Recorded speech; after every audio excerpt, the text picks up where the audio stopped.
And I call upon the distinguished representative of International Women's Rights Action Watch, Asia Pacific. Please take the floor. Person. Your Excellencies, ladies and gentlemen, women's economic empowerment in the changing world of work is a critical and complex agenda. Economic rights, including the right to resources, the right to work, the right to adequate income, is a cross-cutting right that impinges on many other rights and vice versa. To succeed, we must make an honest appraisal of the situation of women, the barriers to women's economic rights, and the obligations of the state to create the conditions that will enable the empowerment of women. This appraisal is already done for us through the work of the treaty bodies, and in particular when women are concerned through CEDAW's periodic review of state parties' reports. For example, an examination of recent CEDAW reviews reveals gaps in state action and even violations of women's rights that impact negatively on women's empowerment and the right to decent work.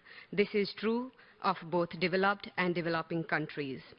Whether developed or developing, one sees continued horizontal and vertical occupational segregation, with women being concentrated in part-time work, or concentration of women in the lower paid service sectors and in temporary work due to their traditional role as caregivers, predominantly due to childcare responsibilities, which adversely affects women's career development and pension benefits. There is also the persistence of gender wage gap, partly due to the fact that a relatively high number of women work part-time or due to horizontal job segregation. Why is this so? Why is this so in spite of policies or legislation that encourages women's full participation in economic activities?